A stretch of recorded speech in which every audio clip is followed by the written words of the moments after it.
Luc, chapitre 6. Un jour de sabbat, appelé second premier, Jésus traversait des champs de blé. Ses disciples arrachaient des épis et les mangeaient après les avoir froissés dans leurs mains. Quelques pharisiens leur dirent, « Pourquoi faites-vous ce qu'il n'est pas permis de faire pendant le sabbat ?» Jésus leur répondit, « N'avez-vous pas lu ce qu'a fait David, lorsqu'il a eu faim, lui et ses compagnons? Il est entré dans la maison de Dieu, a pris les pains consacrés, en a mangé et en a donné même à ses compagnons, bien qu'il ne soit permis qu'aux prêtres de les manger. Puis il leur dit, le Fils de l'homme est le Seigneur même du sabbat. Un autre jour de sabbat, Jésus entra dans la synagogue et se mit à enseigner. Là se trouvait un homme dont la main droite était paralysée. Les spécialistes de la loi et les pharisiens observaient Jésus pour voir s'il ferait une guérison le jour du sabbat, afin d'avoir un motif pour l'accuser. Mais Jésus connaissait leurs pensées et il dit à l'homme qui avait la main paralysée, « Lève-toi et tiens-toi là au milieu. » Il se leva et se tint debout. Jésus leur dit, « Je vous demande s'il est permis, le jour du sabbat, de faire du bien ou de faire du mal, de sauver une personne ou de la tuer. » Alors il promena son regard sur eux tous et dit à l'homme, « Tends ta main. » Il le fit et sa main fut guérie, elle fut saine comme l'autre. Ils furent remplis de fureur et se consultèrent pour savoir ce qu'ils feraient à Jésus.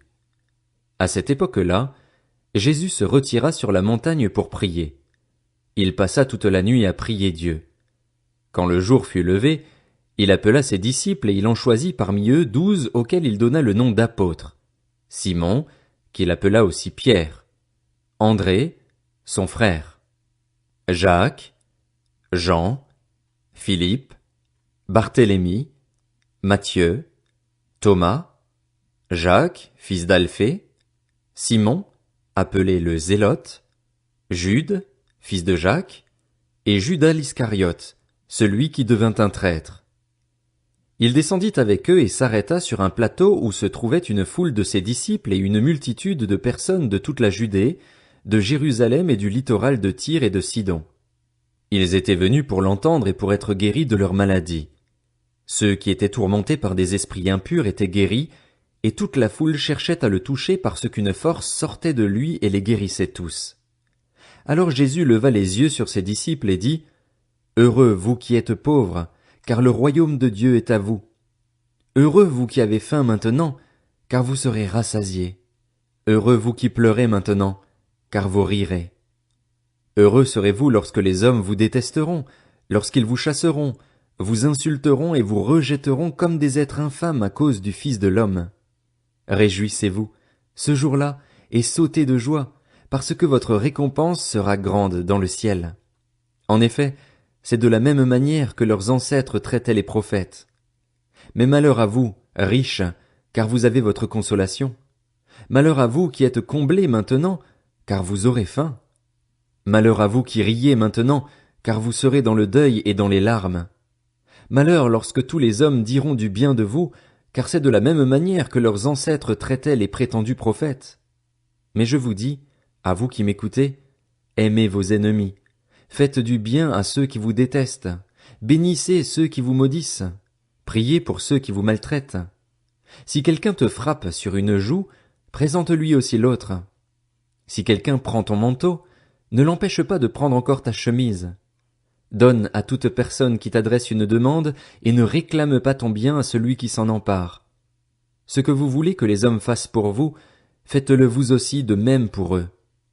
Si vous aimez ceux qui vous aiment, quelle reconnaissance en avez-vous?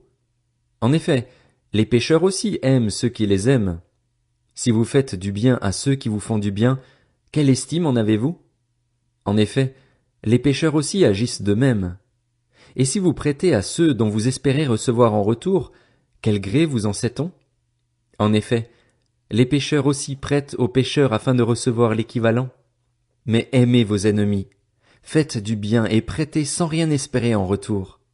Votre récompense sera grande et vous serez fils du Très-Haut, car il est bon pour les ingrats et pour les méchants. Soyez donc pleins de compassion, tout comme votre Père aussi est plein de compassion.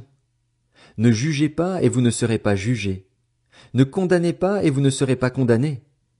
Pardonnez et vous serez pardonnés. Donnez et on vous donnera.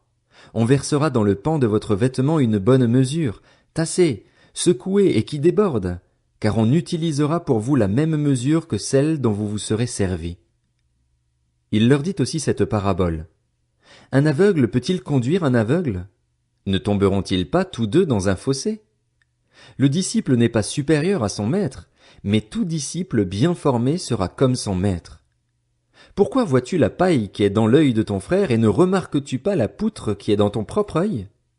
Ou comment peux-tu dire à ton frère, Frère, laisse-moi enlever la paille qui est dans ton œil, toi qui ne vois pas la poutre qui est dans le tien?